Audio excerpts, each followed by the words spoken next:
Yeah. And Oh, then now you- it's going. I can see Yeah, the and then you numbers. touch it moving again anymore. and it stops. Oh, okay. My memory's no good anymore. No. Well, that's not. Okay. Well, so one of the questions I was going to say, Avril, might be this, that I think would be interesting for the classmates to hear is, what advice do you have for our 73-year-old classmates who are going into their 70s and 80s so they can be as healthy, wealthy, and wise as you guys are? Yeah. Well, It's all up to Avril.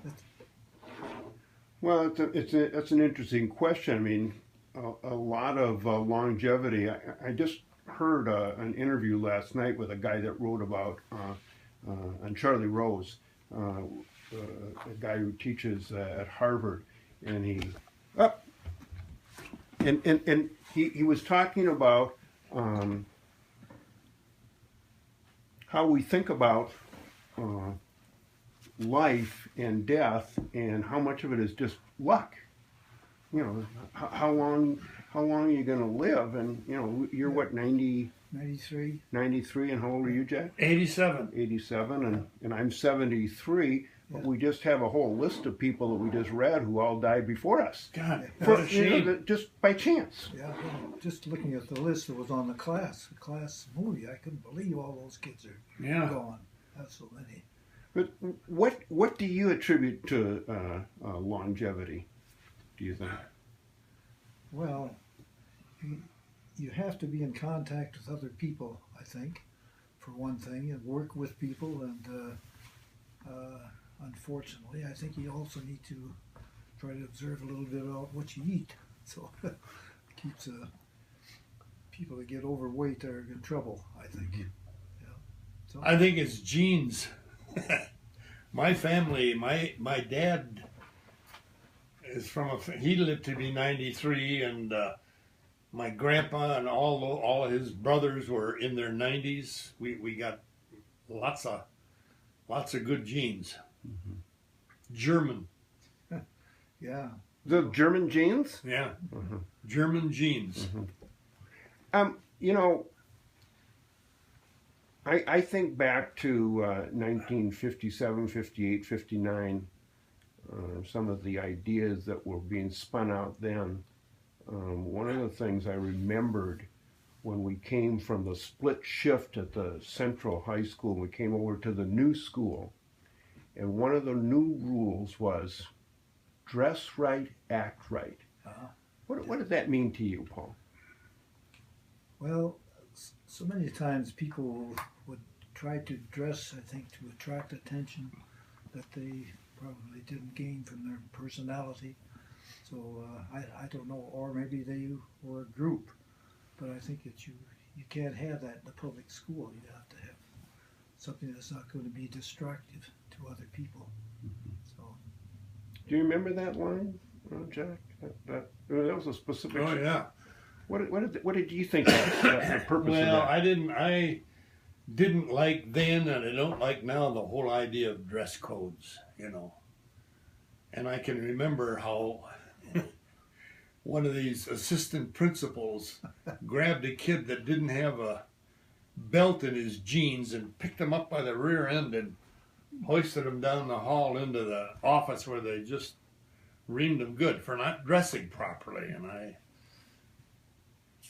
And I can remember also, so I think it was after you guys had left, that we had a kid in school whose father was a judge, and we had a big hearing in the school about dress codes.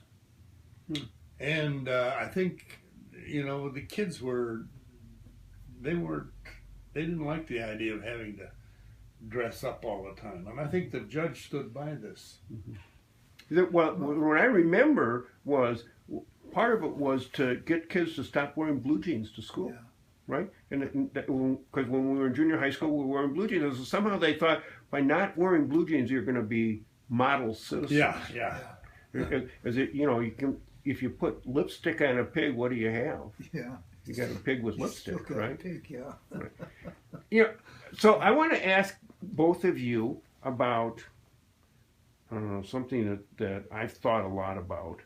There are a couple of different things, but they're all interrelated. What did we have in the way of acknowledging special ed kids in 1958, 59?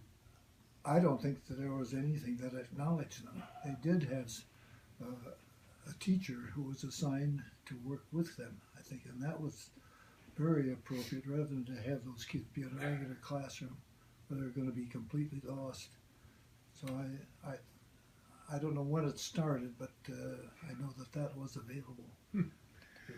But for the most part, the kids that should have been in special ed were kind of mainstreamed, Yeah. just brought along. And they were, I can remember funny ones. There was a girl when we were still at Central that she'd look down the hall and say, "Hi, Faulkner!" Yeah. Well, what made me think about it is because my grandson, I have a 10-year-old grandson, and my son moved him to Minnetonka because he could get better special ed because he's got dyslexia. Oh, yeah. Well, did we know what dyslexia was in 1958, 59? I don't think so. No, I don't think so either. And I have a granddaughter who is now 29 years old who fell through the cracks in the Wayzata school system in, well, I don't know, when she was in 3rd grade. All of a sudden we realized that she was not reading like she should be. Well, we worked and worked and worked with her. Now, she told me just this weekend that she's now in 2 book groups in Denver. She's reading and loving it. Mm-hmm. She has overcome this. How old is she now? 29 years old, and she's over. What I'm going with this thought is because I'm in that group. Because in fact, I have dyslexia. Yeah. And I had problems reading, huge problems reading from grade school. And the solution with Avril Chronic was always discipline, corporal punishment, because I was a bad student somehow. Because now it turns out, 50 years later, I realized I had this reading problem, and I now read. Yeah. I read. In the last year, I've read 25, 30 books. Oh boy. But in 1959, I wasn't reading any books. No. And I never had you as a teacher, but you said something about, oh, I know Avril Chronic. He's a what? But What did you say? I don't know where you're coming from. You said you said, oh, I remember you. You were a. Well, you were a troublemaker. What did that mean? You were always you were wanting to be recognized. Yeah. You got a lot of attention. Yeah. The satisfaction of not reading probably prompted you to be like that. Yeah. You had to get attention somehow. So. I just barely graduated. Yeah. My grades were so terrible. I almost didn't graduate. And in fact, I had to take classes in summer school in order to get my diploma. Yeah. Really? After your senior year?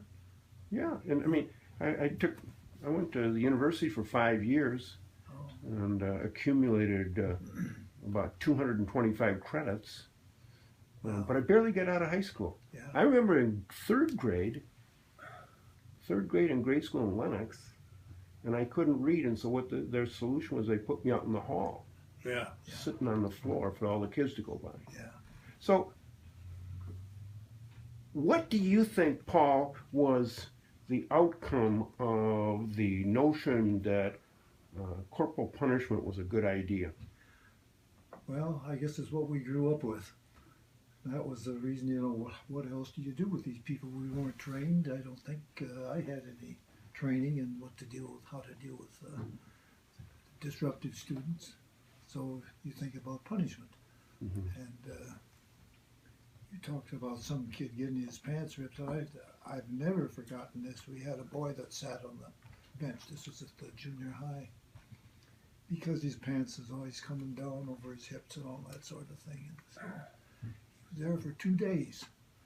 And on the 3rd day, I had him go into the assistant principal's office, and I followed behind him, and I lifted him up by his pants and ripped him. So what do? You got to send the kid home. You can't go to his class wearing a ripped pants. But I don't know that it changed his behavior, his belief in what he should be wearing. In fact, it's been proven Yeah. that in fact corporal punishment doesn't change anything. No, And here we are in 2014, and what is Adrian Peterson dealing with? Yeah. That's right. Adrian Peterson. Well, I don't know. That's So that's a long time. That's 55 years, and have we?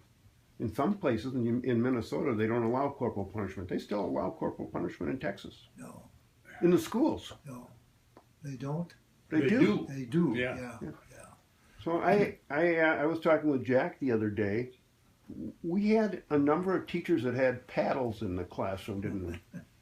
Well, You remember that, Paul? yeah. Well, I remember, but I don't remember teachers other than the Phi Ed teachers who hung their paddles from their belt on their rear end or something. And supposedly they were teaching class. I better not mention their names on the tape here. But anyway, I know that happened. We had to put a stop to that. So Let's talk about more positive kinds of things. okay. Oh, What are your memories, Jack, of the theater that you were involved in? Of the Of the theater that you were producing plays, and what kind of a background did you have for doing that? Well, just I was always in plays in high school, but then in college I majored in English and speech and theater. Oh. And I did some directing in college, and then, well, I guess when I took my first job, it was to direct plays where was as a your first part job? of it, you know. Huh? Where was your first job? Norwood Young America. Okay. And that was the German community. There were kids that came to the elementary school as little six-year-olds that were barely speaking English. They did become bilingual, but they spoke German in their homes. Just that was the regular thing. But anyway, when the kids grew up and were in high school, they spoke English with kind of a Dutchy German accent. I had one kid in school that would say me that again once more. And in German, that would be Sag's mich doch noch einmal. It was perfect translation. And here I was maybe 22 years old, and these kids were 18, and we'd stand out in the hallway between classes, and these guys smart guys would stand around with me and talk German to each other, and I didn't let on for a couple of months. And then finally I responded to them in German, and they said, "What? Can you understand?" Oh, my. And then they were... But it was a great experience. They were great kids. But I did a play there, Life with Father. Mm-hmm.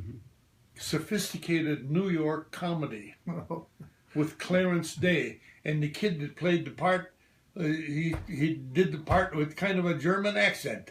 Tuyet. But So when did you come to St. Louis Park? Pardon? When did you start? Well, I student taught there in 1949 with Roger de Klerk. He came there in 1948 with Harold Ennisvet. And then I don't know how I got into St. Louis Park as a student from Hamlin University in St. Paul. Oh. But it was a tremendous experience. I remember some of those kids. Well, I was there for months, teaching speech. And it was a great experience, and I wanted to teach there. So when I went to Norwood Young America my first year, and Ed Fultmer came down to observe me. Well, what had happened was that in the fall and the spring of 51, we had a snowstorm that just knocked everything out. We were having tryouts, and on Friday we finished tryouts, and I was going to announce the cast on Monday, And all of a sudden, this storm closed the schools. So the school was closed for a week, and I was starting to get panicky, you know.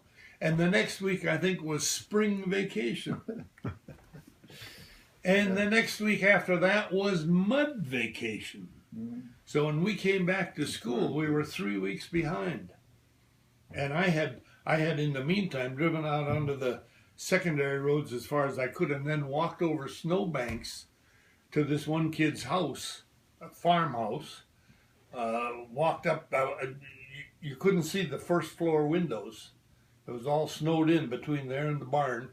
And they had shoveled out a stairway up onto the snow, and they were sitting in their house eating freshly baked coffee cakes and drinking coffee. And then they'd go up onto the snow and over into the barn, and the cattle were in there just toasty and warm, eating hay. But anyway, I gave this kid the book and said, "You're the big head man." And anyway, when we came back to school, we were 3 weeks behind, and Ed Folkmer was coming down to observe me. And I said, all of a sudden, "Okay, kids, we're doing a drama unit now." So we all went on stage, and here were kids sewing costumes, and somebody else building a set, and somebody else rehearsing lines, and somebody else, you know, we're doing technical stuff. And Folkmer was watching all of this, and the kids were just great. It was like they were putting on a show for Ed Folkmer, you know. So, Did you stage that? no. We were serious. We had to get a play going. I thought you staged it for Ed. No, I didn't stage it for Ed, but I told him, I said, we can't do this classroom stuff because we're 3 weeks behind, and so we're doing a drama unit. And he was fine with it. So he hired me back.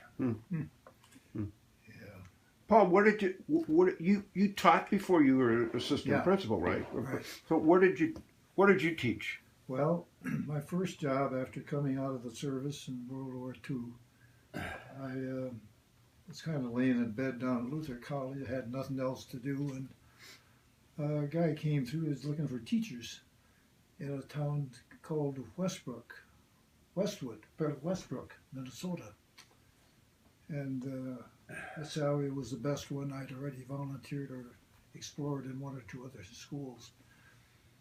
So anyway, I accepted, I guess, and was driving out to Westbrook, and I found out they played six-man football out there. I'd never heard of that.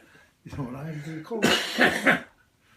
So I had all of the social studies in grades 10 through 12, plus all of the Phi Ed for boys, and was a football, basketball, and baseball coach down there for 3 years.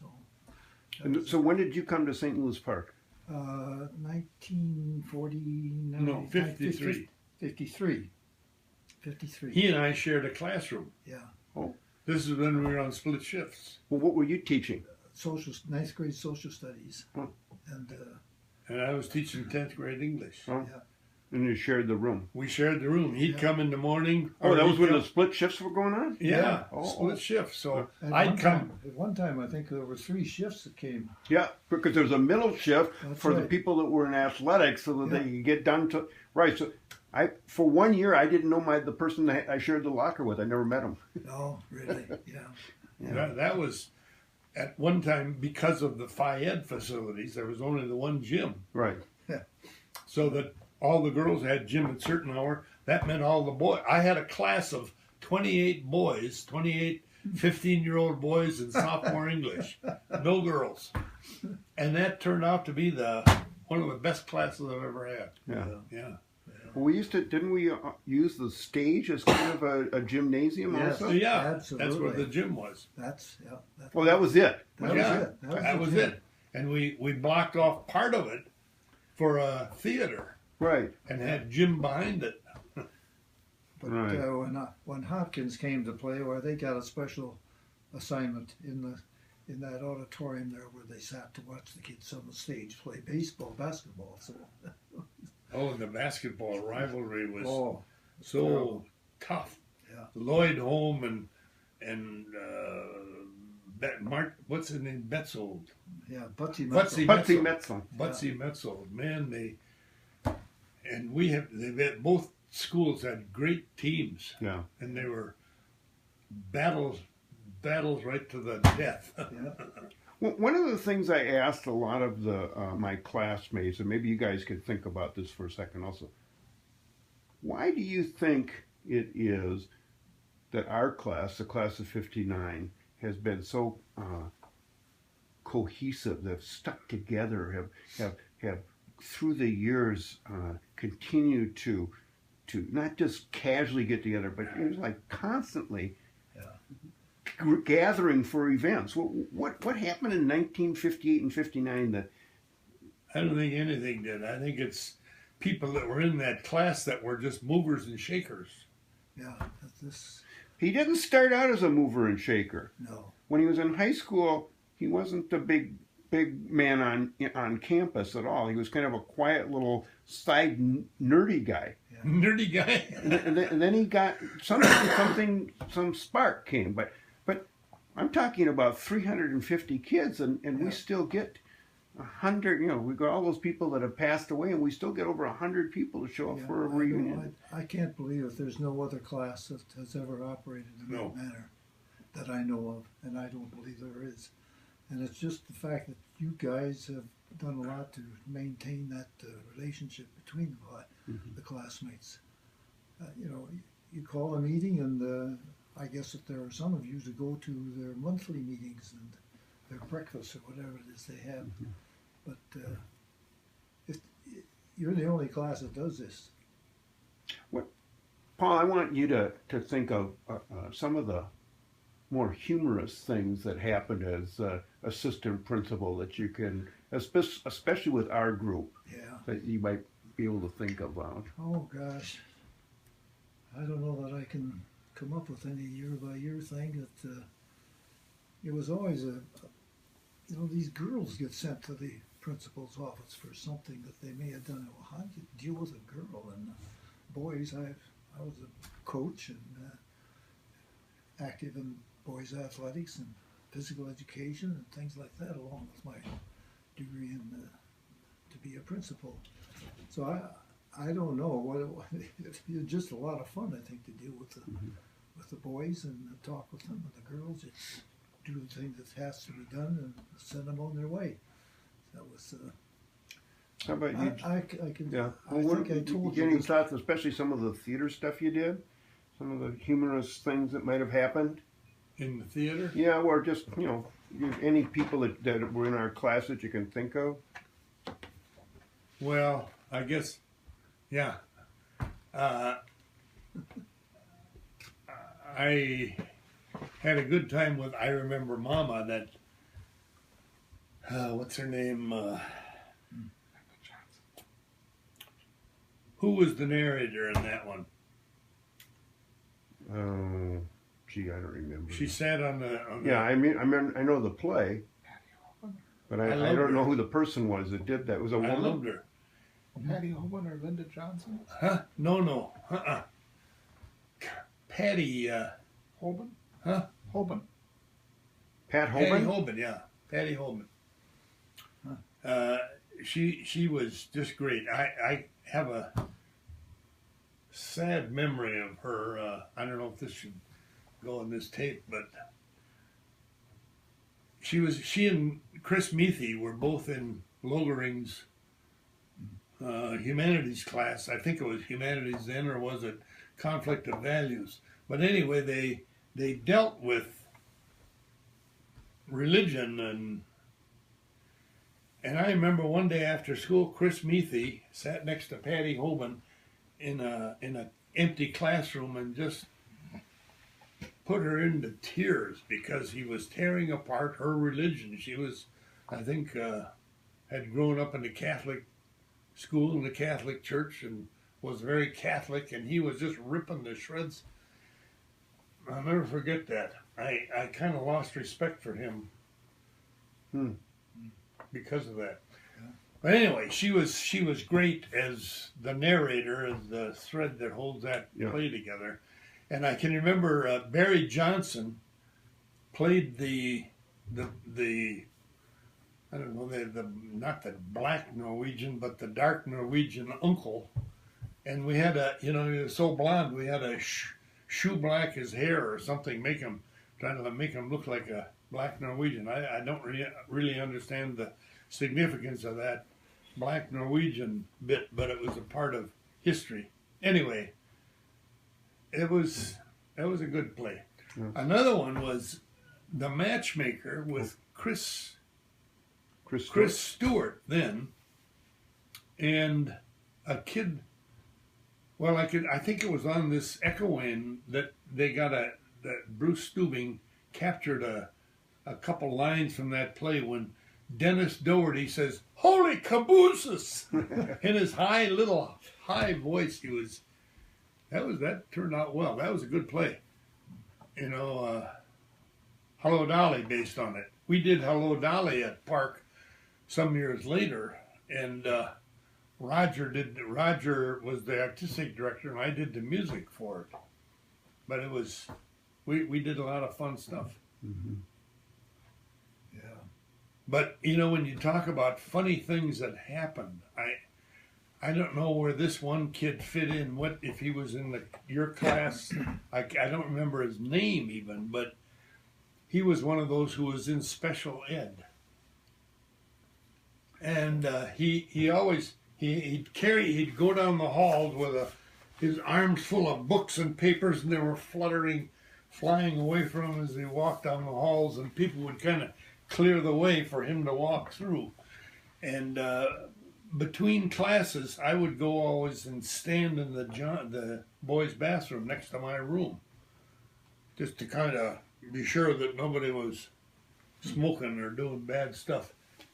And I happened to stand next to this kid in the urinal, and he's grinning and drooling, and he looks at me and he said, "Do you know who I am?" And I said, "No, I don't. Are you somebody special?" He said, "No, not too." I don't know if he was in your class or... There was another thing that I've been thinking about that, and David and I have talked quite a bit about what happened in the 56, 57, 58, 59. There was a tremendous change and almost upheaval in music. Rock and roll started. Oh. And all of a sudden, school dances changed, and the way that kids dance changed, and the music that we listened to changed, and movies, Rebel Without a Cause came about, and Blackboard Jungle, and all of these things that were new ideas that nobody dealt with. What was going on that you thought about with regards to those kinds of things, Paul?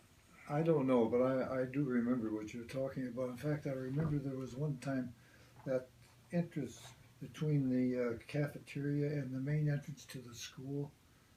There was a dance one night, I think, and there was one guy that didn't come to the dance, but he was out there dancing naked in that bare area. And Faulkner just about died, when he heard about that. But it was a fun bunch of people, but I know that things did change quite a bit right in there. I can't explain why, but it was a change in the way kids responded to life. Did you do West Side Story yet? No, I was in it one time, but I was going to say about these dances, I hated them because the music was so ungodly loud. You'd go. I could feel the bass things thumping in my chest. I mean, and I'd have to go chaperone a dance. Well, geez, I just thought it was terrible. Try to get out of it if I could. Yeah, but that was a pretty popular thing that kids did. Oh yeah, so, kids loved it. Yeah, that was great. Did you go to them? Well, I was influenced by some of those things quite a bit, as a matter of fact. I remember going over to the University of Minnesota when I was still in high school. Yeah. Oh. And we went over, there was some music was going to be played in front of the Kaufman Union. Yeah. It was the first time we actually danced to live music. Oh. and I don't know if you know, but in 1958, there for the first time ever, when Duke Ellington played out in New Jersey, Yeah. and for the first time ever, the people in the audience stood up and started dancing. Oh, And people went to concerts and they just sat in the chairs and listened. yeah. Yeah. And Yeah. today, kids go to concerts and there are no chairs. They stand up for They the stand whole. up the whole thing. Yeah. Yeah. So there's a change that St. Louis Park in 1959, from my perspective now, was a very naive, insulated, idyllic little community. Yeah. What Well, what is your thoughts on that, Jack? Oh, I agree. It was, but I don't think it was unique. I think other communities were the same, insulated. I think the 50s were. That was a quiet time. I think. you have to all the growth from World War II, and people coming back from that thing. I don't know. I think about the kids in the classroom doing excellent work, generally speaking, but trying to sneak out the back door of the new swimming pool area to get over to McDonald's, yeah. I had to stand down there. Ed Faulkner placed me down there to keep kids from running out of the building to go across the street to get a hamburger, So it was things were changing as far as control.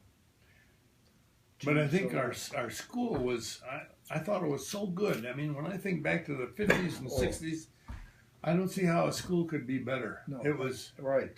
it was such a good staff, and the kids were good. Well, I think, St. Louis Park had a reputation.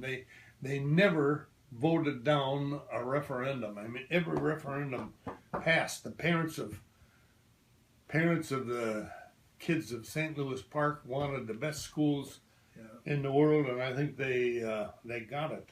Yeah. Was there a lot of interaction between parents and staff? Was there? Yeah. Oh yeah. Oh yeah.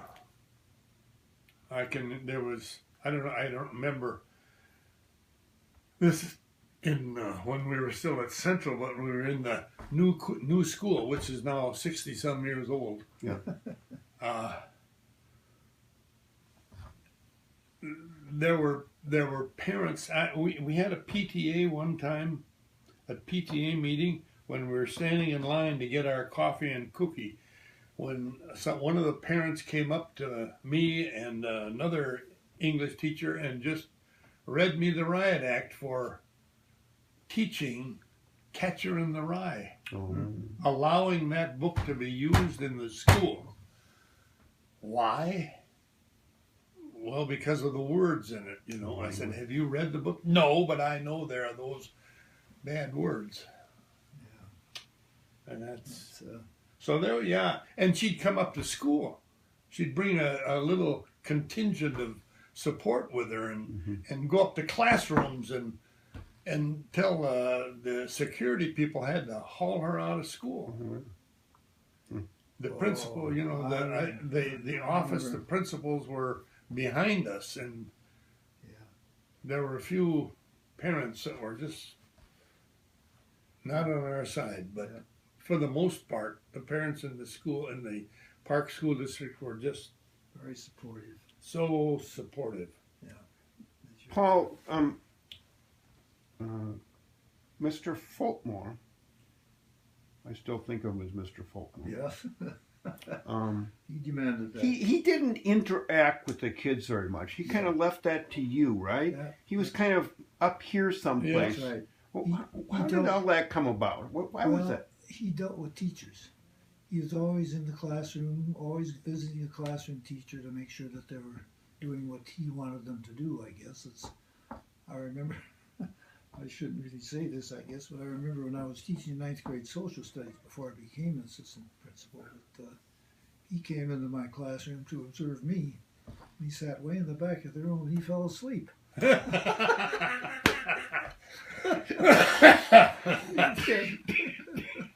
a good one. Oh, I'll never forget that. Must have been exciting. And he plagued me too when I started teaching there. He'd visit my classroom and I'd just get nervous and and I was not myself. And I complained about this to one of the other teachers who rode back and forth with me, and he said, listen, this guy's a bully, and if he knows he can bully you, he'll bully you. And he said, you just got to stand up to him. So the next time Faulkner came to my room, I thought, well, okay, I'm going to have fun like I usually do. So I just ignored him, and then I followed him down to his office afterwards, and I says, how am I doing? And boy, everything had looked fine from then on. Yeah.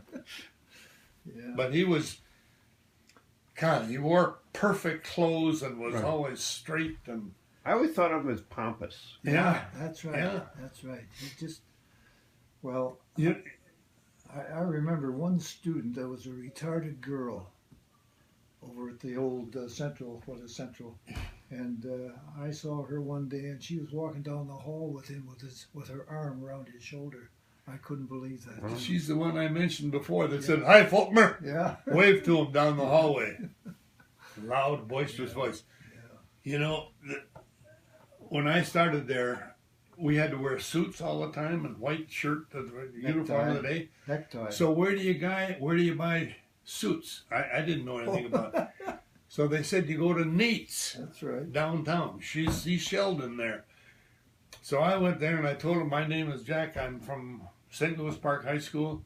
He says, oh yeah, they all come in here. Endelsvelt and Feldman. He had his own pronunciation for Yeah. I don't know how much longer you want to go, Dave. I mean, I could go for I don't hours, either, and I don't know how much. To tell you, I don't know how much recording we can do. We got about 25 minutes worth of stuff, and I just keep thinking of what Sandy told me. Why don't you? Unless you want to edit about it, 40 minutes worth you want to cut out. No, why don't you just figure out some kind of a closing deal that'll, glad you were here and glad you could make it, and we look forward to seeing you in 5 years at our 60th or something, whatever. Yeah. Boy. Well, I don't know if any of the four of us will be around in 5 years. What do you think? Oh, yeah. Are we all mortal? Oh, yeah. Yeah. That was the subject of that conversation last night. Mortal man. Charlie Rose. And in fact, I'm going to get the guy's book and read it. He's a doctor, a MD. Oh. And he was talking about being mortal and, how do we want to continue our life. He was talking about his father, who was a surgeon, and he kept wanting to keep operating. And after, it was the same as like when I had to force my mom to not drive anymore. Yeah. And so his dad's a surgeon, and he's kind of crippled, and he can't hold the scalpel. Oh, gosh. And he still wants to go into the operating room. Oh, boy. Yeah. And he talked about having to have that conversation with his dad. Yeah. Well, that happens. I started going deaf in the, late 70s, 80s. One of the reasons I quit in 82 was that my hearing was so bad. Well, I have the same problem. Yeah. I have a hearing problem. Yeah. The good news was that I became a director. And one of the nice things about being a director is that everybody listens to me. I didn't have to do a lot of listening to them. So they listen. So, and when I was on the set and we're shooting, quiet. Yeah. So the only sound is when I'm trying to record the actors. So but it's a struggle sometimes. Speaking, Paul, what would you say to all of our classmates from St. Louis Park class of '59 for just kind of your memories, your thoughts of the class of '59, and where you think things should be going for the next 3, 4, 5 years? Well, I can't believe that this class has stayed together and maintained relationships with each other as much as they have. I know of no other class that's ever done that, and I don't think any of the future ones will. And to me, it's providing a wonderful observation of how people can stay together and work together and share each other's beliefs and know what they're doing. It's just, it's unbelievable to me. I've never heard of that before, and you're not going to see it again. Mm. I don't know about Jack, what he has to say about Well, that. I agree. It's like nothing we've ever known. And, you know, they even have reunions down in Arizona, Yeah. which I got into one year because I happened to be down there. And, man, that's unbelievable. Yeah. Jerry Fingerman and Arlene Haspel lived on the south end of Tucson, and we were staying in the north end of Tucson. Well, they picked us up and took us up to Phoenix to a reunion that David had set up, and they were then. Now, believe this.